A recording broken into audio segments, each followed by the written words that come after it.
Doctor Sudhanshu Trivedi ji please आप बोले। माननीय सभापति महोदय, आज इस पुराने वक्त की आखिरी रात में खड़े होकर इस नए वक्त के आगाज की नई सुबह के दिन मैं प्रधानमंत्री श्री नरेंद्र मोदी जी, हमारे अल्पसंख्यक मामलों के मंत्री किरण रिजिजू जी का मैं बहुत इस्तकबाल करता हूं। जब वक्त के ऊपर हम बात कर रहे हैं, वक्त की रुखसती का वक्त आ गया है और नई वक्त की नई सुबह होने का वक्त आ गया है। अगर हमें इस पे बात करनी है तो मुझे चार दृष्टि से बात करनी पड़ेगी। एक, इस बिल के तकनीकी प्रावधान जिस पे बहुत सारे लोग बहुत कुछ बोल चुके हैं। दूसरा है वक्त की अवधारणा। तीसरी है वक्त की राजनीति। और चौथा है वक्त की राजनीति के नाम पर होने वाली वह सांप्रदायिक बनाम सेकुलर की राजनीति। सबसे पहले हमारे नेता सदन माननीय नड्डा जी ने बताया कि किस विस्तार के साथ इस वक्त कमेटी ने काम किया, किस शिद्दत के साथ हमारी सरकार ने काम किया। और चाहे वक्त कमेटी के जेपीसी के चेयरमैन हमारे उस सदन के सदस्य जगदम्बिका पाल जी रहे हो, हमारे मंत्री जी रहे हो, सबने जिस शिद्दत से काम किया है, तो उनके लिए मैं माननीय प्रधानमंत्री जी अपनी सरकार की तरफ से कहना चाहता हूं कि उन्होंने एक इबादत के भाव से काम किया है।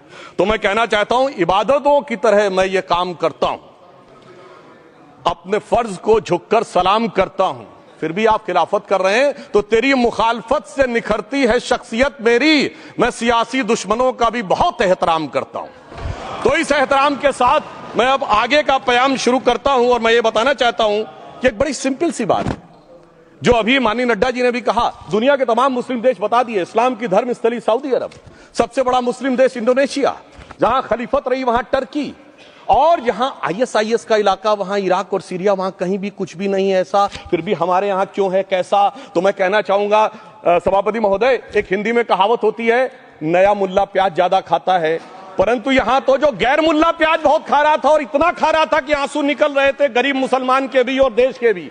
इसलिए मैं कहना चाहता हूं सभापति महोदय, अगर छोड़ दीजिए भारत की बात करिए, तो क्या ऐसी कोई शक्ति सिखों के पास है, ईसाइयों के पास है, यहूदियों के पास है, पारसियों के पास है? नहीं है। छोड़ दीजिए, इस्लाम के अंदर आइए। अगर इतना भाईचारा है तो ये सुन्नी वक्फ बोर्ड और शिया वक्फ बोर्ड अलग क्यों है मेरे भाई? जमीन पे एक दूसरे पे एतबार नहीं है, सिर्फ सियासत के लिए साथ में आने की बात है। ये भी जरा सोचने की बात है। और जो अकलियतों में भी अकलियत है, आगा खानी है, बाकी है, जो बोहरा है, उनकी तो कोई गिनती नहीं है। हमारी सरकार ने पहली बार मुस्लिम समाज के अंदर भी ईमानदारी से सबको समान प्रतिनिधित्व देते हुए एक नई सुबह के नए वक्त का आगाज किया है। इसके लिए मैं सरकार को बधाई देना चाहता हूं। और सिर्फ ऐसा ही नहीं है, मुस्लिम समाज के अनेक लोग इस प्रकार के नियमों से बहुत प्रभावित हुए और बहुत प्रताड़ित हुए, जिसके अनेक उदाहरण बहुत लोगों ने बताए होंगे। मोहम्मडन एजुकेशन सोसाइटी कोल्हापुर का केस है, ईदगाह मैदान हुबली का केस है, जिसको सुप्रीम कोर्ट ने साफ साफ उसको हुबली धारवाड़ म्युनिसिपल कॉर्पोरेशन को वापस कर दिया।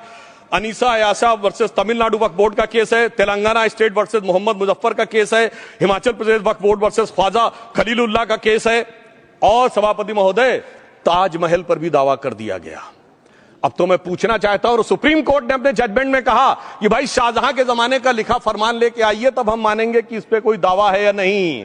आप सोचिए कि अगर ये वक्त का कानून इसी ढंग से चला होता तो क्या होता। अभी हमारे जॉन ब्रिटास जी और मनोज झा जी ने बहुत सारी बातें बोली थी। एक प्यास की बात बोली थी, उन्होंने उड़ीसा के ग्राहम स्टोन्स का जिक्र किया था, तो उसमें तो कांग्रेस की सरकार सीबीआई की इंक्वायरी नहीं कर पाई थी। मगर जब ताजमहल का उल्लेख आता है सभापति महोदय, तो एक प्यास मुझे याद आ जाती है। जब शाहजहां जेल में था और दूर से उस ताजमहल को देखता था और उसे सिर्फ एक सुराही पानी मिलता था, और उसने औरंगजेब से कहा एक सुराही पानी और भिजवा दो, तो जानते उसने मना कर दिया। तो दुखी होकर शाहजहां ने फारसी में लिखा, ए पिसर तू अजम मुसलमानी, जे पिदरे जिंदा आप तरसानी, आफरीन हिंदुआन सदबार, जे देहंद पिदरावा मुर्दा देवम आप। मतलब तू कैसा मुसलमान है जो जिंदा बाप को पानी के लिए तरसा रहा है? तुझसे तो आफरीन 100 बार उन हिंदुओं को है जो पितृपक्ष में मरे हुए बाप को भी पानी देते हैं। और सभापति महोदय, मैं बताना चाहता हूं कि ये हमने ईमानदारी से मुस्लिम समाज के कल्याण के लिए बात की है, क्योंकि एक तरफ खड़ा हुआ है ईमानदार मुसलमान जो शराफत के साथ ईमान को गले से लगाए हुए हैं, और दूसरी तरफ कुछ चंद सरमाएदार हैं जो उस अमानत में खयानत करके शरारत के साथ उसके झंडावरदार बनना चाहते हैं। तो ये मुकाबला किसके बीच में है?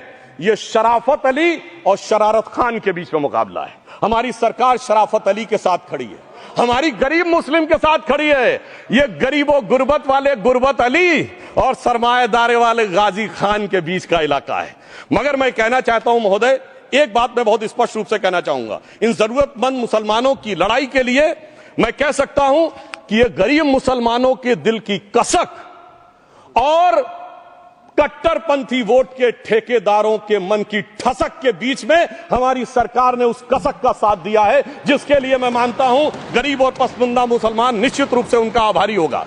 हां, मगर जब इसकी बात आती तो भी माननीय खड़गे जी भी बोल रहे थे, माननीय संजय सिंह जी भी बोल रहे थे, मनोज झा जी भी बोल रहे थे कि साहब आपके यहां वो कितने पुजारी हैं और कितने किस वर्ग के पुजारी हैं। तो मैं उनको बताना चाहता हूं, केवल अकेले जूना अखाड़े ने पिछले साल 71 SC ST लोगों को महामंडलेश्वर बनाया है। अरे आपको हमारे सदन में बैठे हुए बाल योगी उमेश नाथ जी नहीं दिखते? वैसे तो कहा जाता है जात ना पूछो साधु की, मगर मैं बताना चाहता हूं विश्व हिंदू परिषद के 50,000 से अधिक पुजारी ट्राइबल्स में जो शेड्यूल कास्ट है जो काम कर रहे हैं। मगर मैं हद अदब से पूछना चाहता हूं, बताइए मुल्ला मौलवी मुफ्ती मुकर्रम बारी हाफिज में से कितने पसमंदा हैं? उसमें कितने जुलाहा अंसारी घोसी बताइए मिरासी कितने हैं? बाकी छोड़िए, पर्सनल बोर्ड में है क्या? अरे वक्फ बोर्ड में है क्या? इसीलिए मैं कहता हूं खुद मियां फजीहत दूसरों को नसीहत। अगर ईमानदारी से बात करनी है तो उस पर आगे। मगर मैं एक बात और कहना चाहूंगा कि हमारी जो सरकार ने नाम दिया है, इसको उम्मीद नाम दिया है, और यह उम्मीद है किसके लिए? उस ईमानदार मुसलमान के लिए और देश के हर खास व आम के लिए यह उम्मीद है। मगर सभापति महोदय, कुछ लोग वो हैं जो उम्मा का ख्वाब पाले हुए थे। उम्मा शायद हमारे बहुत से लोग समझते हो ना समझते हो, पूरी एक एंटायर जो इस्लामिक खलीफत और राज होता है उसको उम्मा कहते हैं। उम्मीद वालों को तो उम्मीद की नई रोशनी दिख रही है, उम्मा वालों की उम्मीद पे पानी फिर रहा है। तो ये उम्मीद और उम्मा के बीच का भी मामला है। परंतु मैं ये भी कहना चाहूंगा सभापति महोदय, इसके बाद सिर्फ ऐसा ही नहीं था, प्रॉपर्टीज के ऊपर तमाम सरकारी प्रॉपर्टीज पे जिसमें बहुत डिटेल में हमारे साथी लोग गए, मैं डिटेल में नहीं जाना चाहता। भोपाल का विषय है, हैदराबाद का विषय है, मुंबई का है, लखनऊ का है, पटना का है, बहुत प्रकार से है। माननीय लालू प्रसाद यादव जी का विषय जब बताया गया था तो बहुत ज्यादा हमारे मनोज झा जी बोल रहे थे, तो अब मैं उसके डिटेल में नहीं जाना चाहता हूं। सबने वो वीडियो देखा है। बस एक लाइन में उनके लिए कहना चाहूंगा, वो कुछ भी बोल रहे हैं, जिसे कहते हैं बिगड़ी बात बने नहीं, लाख करो किनकोए, रहीमन बिगड़े दूध को मथे न माखन होए। अब जो बोलना था वो बोल चुके, सबके सामने वो आ चुका। अब एक बात और है, दूसरे धर्म स्थलों के बारे में विषय आता है, तो मैं याद दिलाना चाहता हूं केरला के कैथोलिक चर्च ने 31 मार्च 2025 को जो लिखा, सिर्फ उसकी लास्ट की 2 लाइन बोलना चाहता हूं। We request the central government to get the amendment bill passed as early as possible so that the tears of thousands of suffering people in the place like Munambam can be wiped out only by a legal amendment that can provide a permanent solution to their suffering. We urge all the MPs from opposition party to support the bill so that the historic legislation can become unanimous. मगर सभापति महोदय, ये अल्पसंख्यकों की बात करने वाले जब अल्पसंख्यक की बात आती तराजू पे तौलते हैं, किसका वेट ज्यादा है, किसकी धमक ज्यादा है, किसकी खनक ज्यादा है, फिर तय करते हैं कि माइनॉरिटी के साथ आना है, किस माइनॉरिटी के साथ नहीं आना है। और मैं एक और बात कहना चाहता हूं, तमिलनाडु के तिरुचेरी मंदिर की बात आई, यमुनानगर में गुरुद्वारे की बात आई, केरल में क्रिश्चियन कम्युनिटी की जमीन की बात आई। बहुत सारे लोग प्लेसेस ऑफ वर्शिप के एक्ट की बात करते हैं, तो as per places of worship act Tamil Nadu का मंदिर का तो स्टेटस नहीं चेंज हो सकता भाई। 15 अगस्त 47 के बाद किसी प्लेस ऑफ वर्शिप का स्टेटस नहीं चेंज हो सकता, तो वक्फ बोर्ड को क्लेम फॉरफिट कर देना चाहिए, because it is in contrast to the places of worship act. परंतु अब सुनिए, यही गुरुद्वारे के बारे में भी होना चाहिए। मगर सभापति महोदय, चाहे वक्फ बोर्ड का एक्ट हो, चाहे प्लेसेस ऑफ वर्शिप एक्ट हो, एक ही को फायदा होना है, जिसे कहावत में कहते हैं खरबूजा छुरी पर गिरे या छुरी खरबूजे पे गिरे, आखिर में कटना भगवे रंग के खरबूजे को ही होता है। अब मैं यह भी बताना चाहता हूं कि इन संपत्तियों के द्वारा जो कुछ हुआ, उन्होंने इतनी चीजों को लिया है, इतनी चीजों को लिया है। एक पुराना उर्दू का शेर है कि मिटे नामियों के निशान कैसे कैसे, और ये जमीन खा गई आसमां कैसे कैसे। इस जमीन ने कैसे कैसे लोगों को अपने में समा लिया, इसकी तमाम तारीख गवाह है। अगर मैं इसमें बहुत डिटेल में जाऊंगा तो सदन का बहुत सारा वक्त जाएगा, परंतु मैं एक बात ये कहना चाहता हूं कि जब इतना ज्यादा आगे बढ़ गया तो फिर कोर्ट ने आगे इंटरवेंशन करना शुरू किया। मैं डिटेल में नहीं जाना चाहता हूं। अभी कार्तिकेय शर्मा जी ने बहुतों ने बोला सैयद फसल का case versus Union of Government, Allahabad High Court के केस को कहा, मगर Bashir versus State of West Bengal case में उन्होंने बहुत क्लियर कट कहा है कि waqf is not a religious religious denomination in accordance with Article 26 of the Constitution, so the matter relating to the restricting the economic, financial, political and other sectoral activities that may be associated with religious practice under Article 25(2)(a) of the Constitution can be regulated by the state. तो मुझे लगता है अब इसके बाद कोई किंतु परंतु का स्कोप नहीं रह जाना चाहिए। परंतु उसके बाद भी सभापति महोदय जो कानून को न माने, जो कहे संविधान को नहीं मानेंगे और जो ये कहे कि साहब अदालत के आदेश को भी नहीं मानेंगे, तो फिर इसका मतलब उसके मन में तो एक ऐसी बादशाही आ गई है। इसके लिए मुझे सभापति महोदय वो पुरानी वाली फिल्म अगर लोगों को याद हो तो मुगले आजम का वो सीन याद आता है कि जब अकबर ने अनारकली को कैद कर लिया तो सलीम कहता है जब्त मैं करूं जिसकी की जमीन वीरान हो गई है, जब्त वो न करे जिनके सिर्फ शौ के बाद चाहत को ठेस पहुंची है। ये जिल्ले इलाही की बादशाही नहीं बल्कि खुदाई है। मैं कहना चाहता हूं जो संविधान को न माने, कानून का न माने, इसका मतलब वो अपनी खुदाई में जी रहा है। तो ये वो लोग हैं। और वैसे मैं सभापति महोदय खुदाई से आजकल बहुत से लोगों को डर लगता है, क्योंकि जहां जहां खुदा है वहां वहां भगवान है, जहां जहां खुदा है वहां वहां भगवान है। बाकी आप सब बहुत बुद्धिमान हैं। अब मैं ये भी बात कहना चाहता हूं, और वैसे आखिर में उस अनारकली को कैद से छुड़ाने के लिए सलीम का एक हिंदू साथी दुर्जन सिंह ही आया था। मैं कह सकता हूं कि वक्फ की इस मुकद्दस जमीन को अगर कैद करके रखा है तो उन चंद लोगों ने जिनके दिमाग आज भी उन चीजों में भरे हुए हैं कि कोई समझता हम तो किसी जमाने में हुक्मरान वक्त थे, कोई कहता हुजूर नवाब थे, कोई कहता बादशाह आलमगीर थे, कोई कहता है बादशाह गाजी जिंदा पीर थे। तो नदीमुल हक साहब ने जो बोला था ना, किसी के बाप का हिंदुस्तान थोड़ी है, बिल्कुल मैं कहना चाहता हूं जिन्होंने इस देश के लिए खून बहाया उनके बाप का हिंदुस्तान है, उस गरीब मुस्लिम कारीगर के बाप का हिंदुस्तान है। पर जो ये कहते हैं कि आगरे का लाल किला किसके बाप ने बनवाया, आगरे का किला किसके बाप ने बनवाया, दिल्ली का किला किसके बाप ने बनवाया, हैदराबाद का चार मीनार किसके बाप ने बनवाया, उसके बाप का यह हिंदुस्तान नहीं है।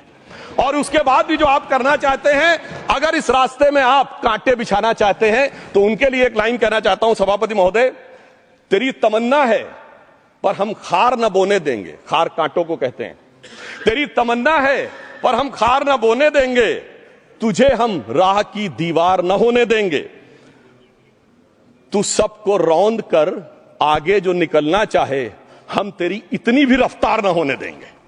और इसीलिए हमारी सरकार ने इस विषय के ऊपर एक सही और सटीक प्रयोग करने का प्रयास किया है। मैं दूसरी बात यह भी बताना चाहता हूं, हमारे डीएमके के तिरुचि शिवाजी ने अनायास अकारण यह बात बोली थी कि उस समय जब जिन्ना का उल्लेख करते हुए उन्होंने कहा कि पार्टीशन के समय, तो मैं उनके सुलभ संज्ञान के लिए बता देता हूं, 1946 की कॉन्स्टिट्यूएंट असेंबली में मद्रास प्रेसिडेंसी में 30 आउट ऑफ 30 सीट जो थी वो मुस्लिम लीग ने जीती थी विद 95% ऑफ वोट्स, और एक भी मुस्लिम वहां के बाद बाहर नहीं गया।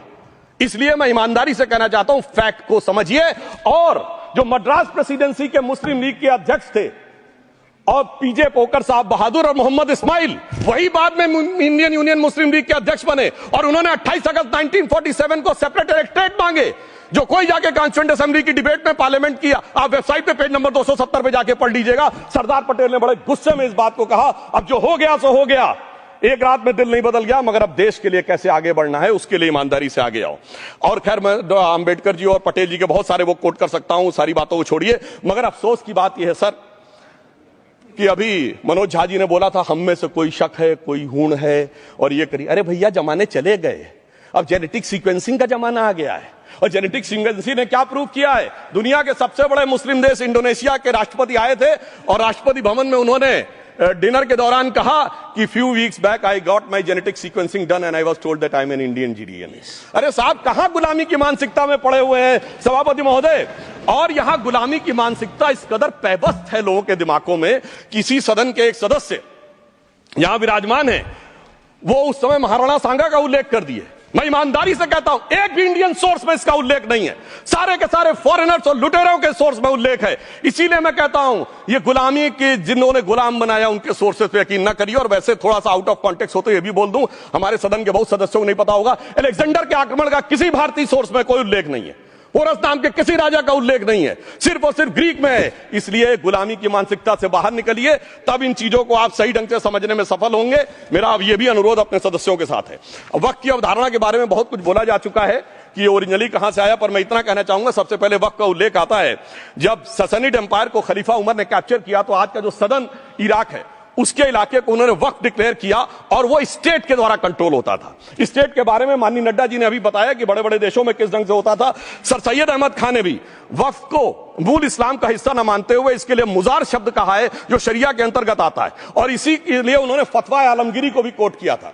और इसीलिए 1894 की जो प्रिवी काउंसिल का जजमेंट जो आया था वो वक्फ अल औलाद के खिलाफ आया था। मगर सभापति महोदय 1906 में कलकत्ता कांग्रेस अधिवेशन में कांग्रेस ने प्रस्ताव पारित किया कि प्रिवी काउंसिल के जजमेंट में कुछ गलती है, इसे बदलना चाहिए।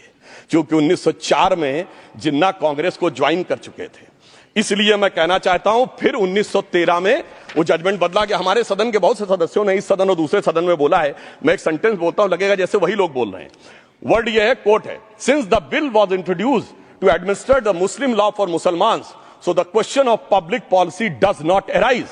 लगता है जैसे हमारे कोई सदस्य बोल रहा हूं। सर ये मोहम्मद अली जिन्ना ने अप्रैल 1913 में ही is use this word while moving the report of the select committee to the imperial legislative council. Sir 1913 से 2013 तक भाषा ही नहीं बदली और आज भी भाषा नहीं बदल रही है। हमें ईमानदारी से, और उस समय यूपी और बंगाल ने उसका विरोध किया था। आज यूपी और बंगाल के लोग किस तरीके से साथ में है वो पूरी तरीके से दिखाई पड़ता है।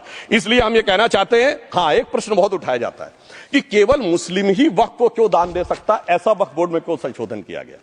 मैं ईमानदारी से कहना चाहता हूं, ऐसा नहीं कि मैं इस्लामिक मामलों का बहुत बड़ा आलिम फाजिल जानकार हूं, मगर इस्लाम में बहुत साफ मान्यता है कि जो गैर मुस्लिम है उसकी इबादत अल्लाह कबूल नहीं कर सकते, उसकी दुआ कबूल नहीं होगी तो दान कैसे कबूल होगा। साहब हम इस्लामिक भावना का सम्मान कर रहे हैं। हमारे अल्पसंख्यक मंत्री गए थे तो वो मदीना में एक डेफिनेट लेवल तक जा सकते, उसके आगे नहीं जा सकते। अगर इबादत की इजाजत नहीं है तो साहब जायदाद की इजाजत कैसे हो सकती है। मुस्लिम भावना का सम्मान है, और अगर है तो कोई मुल्ला मौलवी मुफ्ती मुकर्रम बारी आज आके बता दे कि कबूल हो सकती है दुआ, तो हम दान भी कबूल करने के लिए तैयार हैं। और तो और छोड़िए साहब, जब आप कहते हैं कि हर चीज हलाल होनी चाहिए, तो साहब हलाल करने की प्रक्रिया नहीं, हलाल करने वाला भी मुस्लिम होना चाहिए, तब वो हलाल होता था। तो मैं पूछना चाहता हूं साहब, काटने के लिए तो हलाल होने के लिए मुस्लिम जरूरी है और बांटने के लिए बगैर मुस्लिम के भी हलाल होगा, ऐसा तो नहीं हो सकता। तो जो हमारी सरकार ने किया है वो मुस्लिम भावना के सम्मान के लिए किया है। और जहां तक मैं कहना चाहूंगा, हिंदू समाज के बारे में बात करते हैं, हमारे यहां कोई प्रॉब्लम नहीं है। हमारे यहां कोई ऐसा नहीं कि हज पे कोई गैर मुस्लिम नहीं जा सकता। हमारे देखिए कुंभ में 50 लाख विदेशी आए थे और किसी से नहीं कहा या कन्वर्ट हो जाओ। इसलिए मैं कहना चाहता हूं, हिंदुइज्म की धारणा और बाकी धारणा का जो तुलना करने का प्रयास करते हैं वो बहुत उचित नहीं है। मगर सभापति महोदय, इस वक्त में कई अद्भुत नजारे दिखाए। इस्लाम में जो काफिर से ज्यादा मुशरिक और शिर्क को बुरा माना गया, नहीं जो भगवान को माने ही नहीं। यहां देखिए वो लेफ्ट के लोग जो कहते धर्म एक अफीम है, वो आज खुदाई खिदमतगार बन के खड़े हो गए। सोचिए कैसा बदलाव आया है। और सर मुझे एक और चीज नजर आती है, एक पुराना गीत था, वक्त ने किया क्या हसी सितम। तो आज मैं कहना चाहूंगा, वक्त ने किया क्या हसी सितम कि मुस्लिम लीग और शिवसेना मिलके हो गए हम। और मैं कहना चाहता हूं, ये मुस्लिम लीग वो है जिसने सेपरेट इलेक्टोरेट की मांग की थी, और इस शिवसेना के उबाटा के हमारे इस सदन के एक सदस्य हैं। और सर हमारे साथ मुरली जी बैठे हैं, मुरली देवड़ा जी ने मुझे याद दिलाया, उन्होंने मिलिंद देवड़ा जी ने याद दिलाया, उन्होंने कहा एक जमाने में उन्होंने कहा था मुस्लिमों की नागरिकता छीन लेनी चाहिए। इसीलिए मैं कह रहा हूं, वक्त ने किया क्या हसी सितम, ये दोनों मिलके हो गए हम। और सर मैं इसके बाद एक टेक्निकल बात करना चाहता हूं। जब इन्होंने टाइम ड्यूरेशन हटा दिया था और बैक में पीछे जा सकते थे, तो मैं पूछना चाहता हूं सर कि जब ब्रिटिश हुकूमत आई तो उसने तो मुगलों सारी हुकूमत ले ली थी, तो उनका मालिकाना हक कैसे हुआ। सर 1707 के बाद तो इस्लामी हुकूमत दिल्ली से खत्म हो गई थी। एक आखिरी मुगल बादशाह शाह आलम के लिए तो बोला जाता था सल्तनते शाह आलम दे लाल किले ते पालम, यानी आज का IGI एयरपोर्ट। तो साहब उसके बाद ये गुजरात के सूरत से लेकर लखनऊ तक उनका मालिकाना हक निकलने कहां से लगा। अरे भाई जब दिल्ली को कैप्चर किया था अंग्रेजों ने तो सारी जमीन अंग्रेजों की थी। तो जब मैं अपने कांग्रेस के मित्रों से पूछना चाहता हूं, ये जब गवर्नमेंट ऑफ इंडिया एक्ट में पावर डीड ट्रांसफर की थी तो पढ़े नहीं थे क्या, या खोखले कागज पर साइन कर लिए थे, या कागज सही था आप खोखला करने की बात है। मैं पूछना चाहता हूं, जब 250 साल तक वो हुकूमत ही नहीं रही तो उस हुकूमत के फरमान की लेजिटिमेसी कैसे हो सकती है। ये मैं कानूनविदों के लिए भी एक फूड फॉर थॉट रखने की बात करता हूं। और दूसरी बात मैं कहना चाहता हूं, ये किन हुकूमतों की बात कर रहे हैं सभापति महोदय। अगर सूरत नगर निगम पे दावा है मुगल के जमाने का और तमिलनाडु के मंदिर पर अरकाट के नवाब का। सभापति महोदय, ये वो हुकूमतें थी जो जजिया लगाती थी, ये वो हुकूमतें थी जो जिम्मी का कॉन्सेप्ट रखती थी, ये वो हुकूमतें थी जो गाजी की बात करती थी। क्या भारत के संविधान में उन हुकूमतों के फरमान को सही मान्यता देना सही है?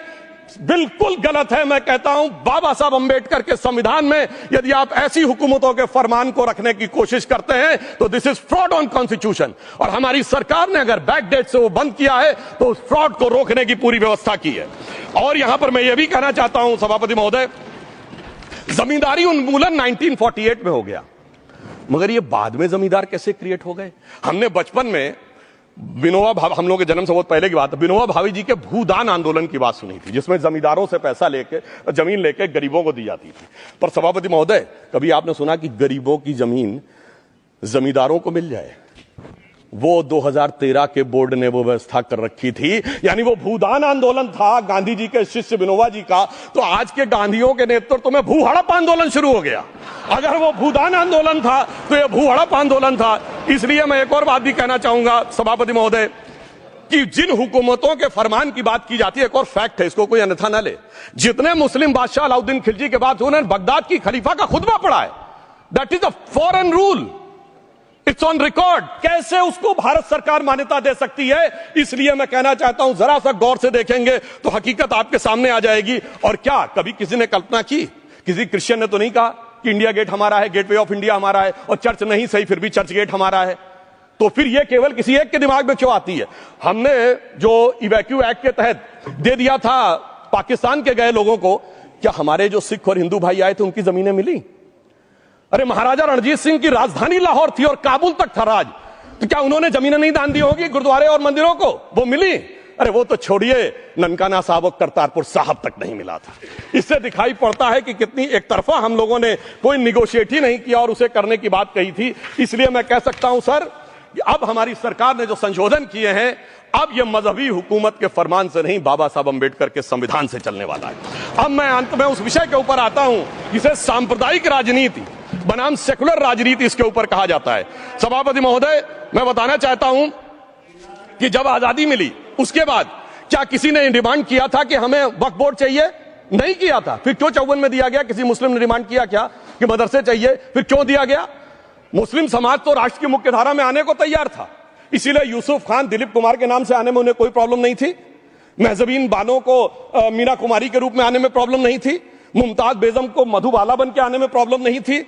हामिद अली को अजीत के रूप में आने प्रॉब्लम नहीं थी। मगर और मैं यह भी बताना चाहता हूं, मुस्लिम समाज में बहुत बड़ा तबका उस समय इस बात को सोच रहा था, और अभी कपिल सिब्बल साहब बोले ये उस चीज के वकील नहीं, इन्हें पता होना चाहिए, पता होगा कि सुन्नी सेंट्रल वक्फ बोर्ड राम मंदिर में 1961 में मुद्दई बना है, 12 साल के बाद, क्योंकि के मोहम्मद ने लिखा है कि एक बहुत बड़ा तबका था जो ये मानता था कि हमें इस चक्कर में नहीं पड़ना चाहिए।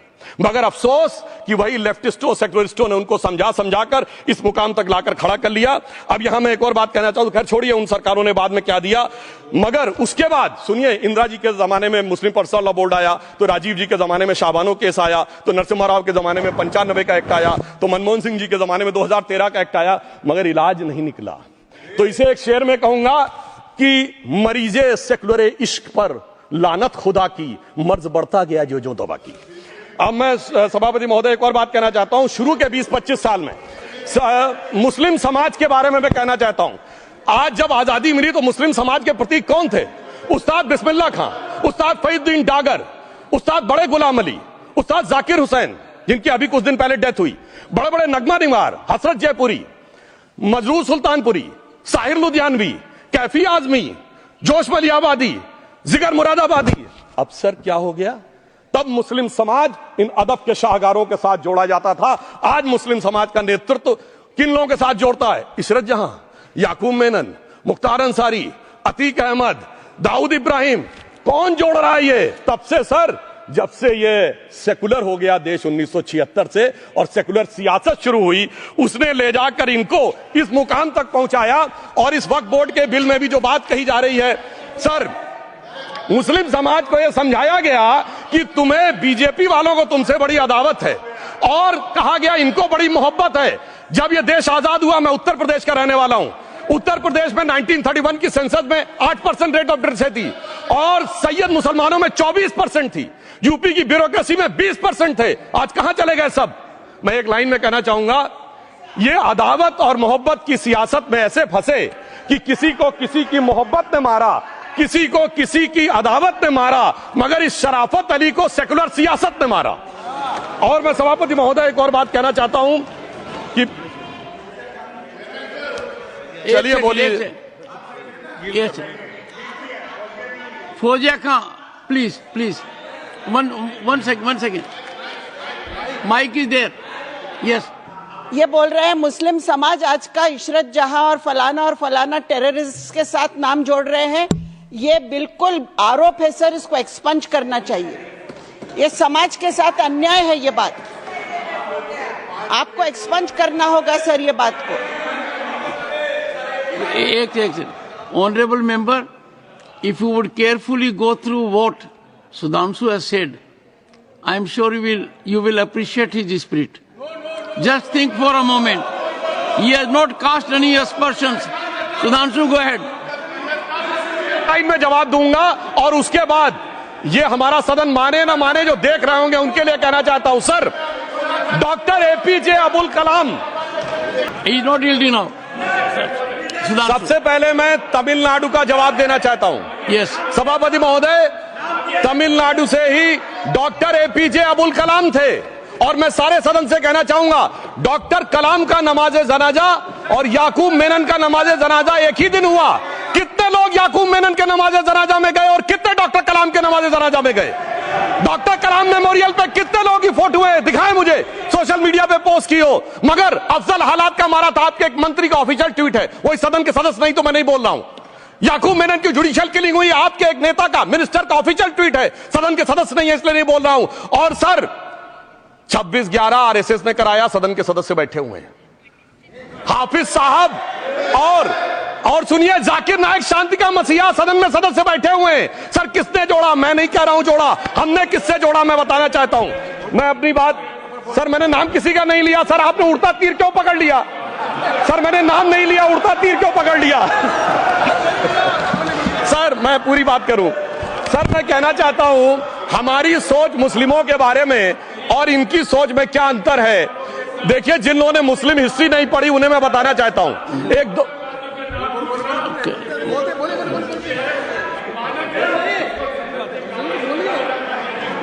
सभापति महोदय, मैं थोड़ा उन लोगों को इस्लामिक हिस्ट्री के बारे में बताना चाहता हूं। Honourable Digvijaya Singh, please, no, I'll give a chance. I'll give.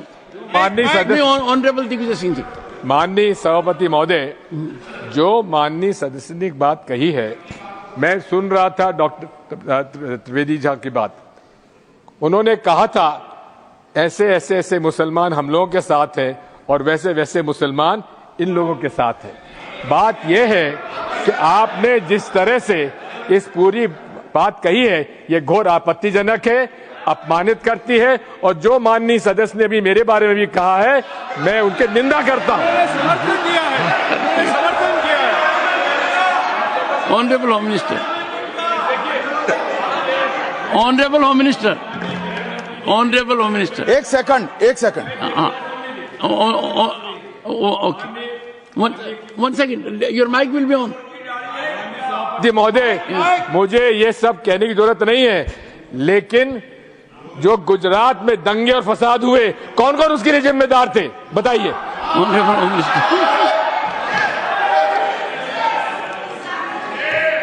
मान्यवर, मैं ध्यान से बारीकी से पूरे संवाद को सुन रहा हूं। माननीय सदस्य सुधांशु जी ने दिग्विजय सिंह का नाम नहीं दिया। अब वो खड़े होकर कहे मेरे बारे में कहा, इससे साबित हो गया। और अभी भी मौका है। आपने नहीं कहा है कि 26/11 के हमले में आरएसएस का हाथ था, तो अभी खड़े होकर माइक चालू कराकर बुलवा दीजिए माननीय। और आपत्तिजनक बात है, मैंने ये बात कभी नहीं कही है, ये आप लोगों का प्रचार है। मेरी आपत्ति इस बात की थी कि सभी माननीय सदस्य ने और बात कही है कि अब हमारे तरफ ऐसे ऐसे मुसलमान थे और वैसे वैसे मुसलमान हम लोग की तरफ थे, ये पूरे समाज के साथ, पूरे अल्पसंख्यक समाज के साथ अपमानजनक बात है।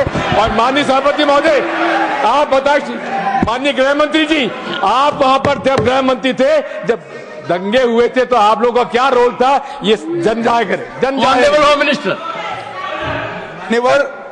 इनको मेरा हुआ ऐसा है कि मैं ही दिखाई पड़ता हूं। आपकी सुनिए, अब सुनिए ना दिग्विजय सिंह, सुनिए, एक मिनट सुनिए। दंगे शांत होने के बाद 18 महीने के बाद मैं गृह मंत्री बना, दंगा हुआ तब मैं गृह मंत्री नहीं था। सुधांशु त्रिवेदी, संदर्भ में किसी का नाम नहीं लिया। अजीज बर्नी की किताब थी 2611 एंड आरएसएस कॉन्स्पिरेसी, कोई जाके चेक कर ले उसमें कौन कौन कहां कहां था। अब मैं मुसलमानों के बारे में कहना चाहता हूं, मुस्लिम समाज के लिए। बहुत से लोग ऐसे हैं जिनको मुस्लिम समाज की हिस्ट्री नहीं पता है। मैं बताना चाहता हूं, भारत से जब न्यूमेरिक सिस्टम सबसे पहले गया तो अल जहर थे सबसे पहले, जिन्होंने जाके 1793 में जो सूर्य सिद्धांत था उसका अरबी में ट्रांसलेशन हुआ सिंध हिंद। और हम बता रहे हैं हम किस तरह के मुस्लिम को साथ रखते हैं। डॉक्टर कलाम से बड़ा आलिम इस्लाम में साइंसदान नहीं हुआ, और आरिफ मोहम्मद खान साहब जो बिहार के गवर्नर हैं, उनसे बड़ा आलिम फाजिल मुसलमान आज सियासी जमात में तो नहीं होगा, यह मैं दावे के साथ कह सकता हूं। मगर मैं बताना चाहता हूं सर, उसके बाद उन्होंने एक किताब लिखी, एक सर 10th सेंचुरी के मुस्लिम राइटर थे जिन्होंने किताब लिखी, उसका नाम था the compendious book of balancing and completion according to Hindu calculation, जिसको शॉर्ट में अल जब्र कहा गया, और वहां से अलजबरा निकला। और सर उसके बाद अल ख्वारिज्म आया। और सर आज मेरे ख्याल से सदन के बहुत से लोगों को नहीं पता होगा, ये जो एल्गोरिथम वर्ड है ये अल ख्वारिज्म से आया हुआ है। एक जमाने में इस्लाम में बैतुल हिकमत था, यानी वो सबसे बड़ा हिकमत का केंद्र था। जब एक से एक लोग होते थे, बहुतों को नहीं पता होगा कि कोलंबस ने जिस नक्शे के थ्रू दुनिया ट्रेवल किया था वो बनाने वाला भी एक मुस्लिम था, अल इदरीसी। मगर सर एल्गोरिथम आज ऐसा बदला कि एआई के एज में दलगत भावना से ऊपर उठकर औरंगजेब के साथ खड़े हो गए। सर ये एल्गोरिथम किसने बदल दिया, ये मैं बताना चाहता हूं। इस पे थोड़ा सोचने की जरूरत है। इसलिए मैं कहता हूं मुस्लिम पॉलिटिक्स की सोच क्या थी, हमने किन मुसलमानों का साथ दिया है, मैं बताना चाहता हूं सर। वीर अब्दुल हमीद की शहादत की 50वीं वर्षगांठ 2015 में हुई। प्रधानमंत्री मोदी जी ने उनके पूरे परिवार को और उनकी पत्नी को बुला के सम्मानित किया, और इन लोगों ने उस यासीन मलिक को, जिसके ऊपर 3 एयरफोर्स के ऑफिसर्स को हत्या करने का आरोप था, वो प्रधानमंत्री आवास में। सर साफ दिखाई पड़ता है कौन किसके साथ खड़ा हुआ है, कौन किस तरह के मुसलमान के साथ खड़ा हुआ है। और सर मैं ये भी कहना चाहता हूं सर, ये सर अपने टर्न पे बोलिए सर, पिछले 30-35 सालों से हुआ खड़ा किया जा रहा है। 1990 में जब राम मंदिर आंदोलन हुआ, कहा गया बीजेपी आएगी उत्तर प्रदेश में खा जाएगी। सर बीजेपी आने के बाद उत्तर प्रदेश में जानते क्या हुआ सर, 22 साल से शिया सुन्नी के बीच में जो दंगे चलते थे और मदे साबा का जुलूस नहीं निकलता था, शिया समुदाय का मदे साबा का जुलूस लखनऊ में हमारी सरकार में निकलना शुरू हुआ। और उसके बाद कहा गया केंद्र में भाजपा आएगी तो खा जाएगी। सर अटल जी की सरकार आई, इतनी शानदार स्थिति रही। उसके बाद कहा गया गुजरात में आएगी तो भाजपा खा जाएगी। सर गुजरात का मुसलमान आज सबसे समृद्ध मुसलमान है, सबसे ज्यादा जकात वहां से आता है। उसके बाद कहा गया मोदी जी की सरकार आएगी तो क्या होगा। सर मोदी जी की सरकार आने के बाद हमारे साथियों ने बताया है अल्पसंख्यक समुदाय के 70% लोग हैं जिनको किसी न किसी एक योजना का लाभ जरूर मिला है। और सर फिर कहा गया सीए आएगा तो नागरिकता छिन जाएगी। सर उसके बाद भी आपने सब देखा, और सर हम बचपन में सुनते थे कि राम मंदिर बनने लगेगा तो मिडिल ईस्ट के देश पेट्रोल देना बंद कर देंगे। सर राम मंदिर भी बन रहा है, और भारत मिडिल ईस्ट कॉरिडोर भी बन रहा है, और अबू धाबी में भी मंदिर बन रहा है, और 4 मुस्लिम देशों ने सर्वोच्च नागरिक सम्मान मोदी जी को दिया हुआ है। इसलिए मैं कहना चाहता हूं सर, मर्ज हो तो उसका इलाज किया जा सकता है। जैसे हमारे यहां वैद धन्वंतर माने गए हैं, इस्लामी अकीदे में वैद हकीम लुकमान माने गए, तो कहा गया है उनके लिए कि इसमें क्या रखा है, देखे है जो तू आन के पास, बददुमा वहम की दारू नहीं लुकमान के पास। यानी मर्ज का इलाज है, पर वहम का इलाज तो हकीम लुकमान भी नहीं कर सकते जो आपने पाल कर रखा है। मैं कहना चाहता हूं हम किन मुसलमानों की बात करते हैं। आप गंगा जमुनी तहजीब की बात करते हैं। सर दारा शिकोह औरंगजेब का बड़ा भाई था, उसने उपनिषदों का अध्ययन किया, संस्कृत में अनुवाद कराया और नाम रखा सिर्रा अकबर, यानी वर्ड्स ऑफ गॉड। मैंने किसी को दारा शिकोह की जयंती मनाते हुए नहीं देखा। मैं पूछना चाहता हूं बेगम बीबी ताज, उनके घर पे जाते किसी ने सुना? सर ये बताइए, आलम शेख इतने बड़े कृष्ण भक्त के कवि, किसी ने सुना उनके घर पे जाते हुए? मलिक मोहम्मद जायसी जिन्होंने पद्मावत लिखा, उत्तर प्रदेश के रहने वाले, उनके घर पे कोई गया? ये बताइए ब्रिगेडियर मोहम्मद उस्मान के घर पे कौन गया? आजमगढ़ में, गाजीपुर के रहने वाले थे, आज तक जाने वालों में नहीं दिखे। और मैं सर बताना चाहता हूं एक और बात, सर एक सैयद इब्राहिम रसखान हुए हैं, बहुत बड़े कृष्ण भक्त के कवि सर, जिन्होंने क्या लिखा? उन्होंने कहा मेरा अगला जन्म हो तो भी मैं कृष्ण भक्ति बनना चाहूंगा, मनुष्य बनूं तो ग्वाल बाले के रूप में और पशु बनूं तो गाय के रूप में। उन्होंने कहा मानुष हो तो वही रसखान, बसों ब्रज गोकुल गांव के ग्वारन, जो पशु हो तो कहा बस मेरो चरो नित नंद की धेनु मजारन। सर उन्होंने कहा गायों के बीच में नंद बाबा की गायों में जन्म लेना चाहूंगा। मगर सर आज एक ऐसे नेता आए हैं इस देश में जिनको गायों से बदबू आने लगी है, तो उनके लिए मुझे मेरे मन में भाव आता है सर कि श्री रामचंद्र कह गए सिया से, ऐसा कलयुग आएगा गोपालक श्री यदुवर कुल में एक ऐसा नेता आएगा जिसे बकरे कटने में खुशबू मिलेगी, गौ माता में बदबू पाएगा। रामचंद्र कह गए सिया से कैसा कलयुग आएगा। अब सर मैं एक और बात भी कहना चाहता हूं, हम किनको मानते हैं? सर नजीर अकबराबादी को सुनिए, कृष्ण भक्त के लिए क्या कहा। सर मैं एक बोलना चाहता हूं, बुल्ले शाह ने क्या कहा? बुल्ले शाह ने कहा, अभी होली गुजरी है, उसने कहा था आज होली खेलूंगी मैं, कर बिस्मिल्लाह। उन्होंने आगे कहा अलस्तु भी रबिकुम प्रीतम बोले, सब सखियों ने घूंघट खोले, नाम नबी की रतन चढ़ी, सुनिएगा, नाम नबी की रतन चढ़ी और बूंद पड़ी अल्लाह अल्लाह, आज होली खेलूंगी मैं, कर बिस्मिल्लाह। तो मैं भी कहता हूं अब बिस्मिल्लाह करिए और उसके बाद हमारे इस सहयोग करिए, इस सकारात्मक उसका, वरना अल्हम्दुलिल्लाह जो हम मुसलमानों के लिए और देश के लिए करना चाहते हैं उसमें हमें सफलता जरूर मिलेगी। अंत में मैं सिर्फ यह कहना चाहता हूं सर, तमाम प्रकार की बातें यहां पर हुई, सकारात्मक और नकारात्मक, मगर अफसोस की बात यह है कि 1913 के वक्फ वाल औलाद से लेके 2013 के वक्फ वाल औलाद तक इनकी फितरत नहीं बढ़ती, क्योंकि सर ये तो पार्टियां ही अल औलाद हैं, तो इनको तो उससे बहुत ज्यादा वो होगी। पर मैं सिर्फ अंत में कहना चाहता हूं सर, अपनी सोच बदलिए। आप जिस कश्ती पे सवार होकर इस दरिया को पार करने की कोशिश कर रहे हैं, पिछले 75 साल में नहीं कर पा रहे हैं, 10-12 साल में बहुत हिचकोले खा रहे हैं, तो कश्ती और रास्ता बदलिए। तो इनके लिए अंत में एक पंक्ति कहते हुए बात समाप्त करना चाहूंगा कि इन्होंने कश्ती भी नहीं बदली, दरिया भी नहीं बदला, पर इन डूबने वालों का जज्बा भी नहीं बदला, पर है शौक के सफर ऐसा, एक उम्र हुई हमने, मंजिल भी नहीं पाई, रास्ता भी नहीं बदला। अब अगर नई मंजिल पानी है, नई मंजिल की नई सुबह देखनी है, तो मैं कहना चाहता हूं आइए सबको साथ लेकर चलिए। और एक ऐसा वक्त आया है जब मैं जो हमारे किरण रिजिजू जी ने कहा था कि मैंने एक शम्मा जलाई हवाओं के खिलाफ, तो मैं प्रधानमंत्री मोदी जी की तरफ से कहता हूं कि हमें इल्जाम मत दीजिए, बहुत अफसोस होता है, हमें इल्जाम मत दीजिए, बहुत अफसोस होता है। बड़ी तरकीब से कश्ती यहां तक लेके आए हैं और बदल देते हैं हम दरिया की लहरें अपनी हिम्मत से, आंधियों में भी अक्सर चिराग हमने जलाए हैं। धन्यवाद।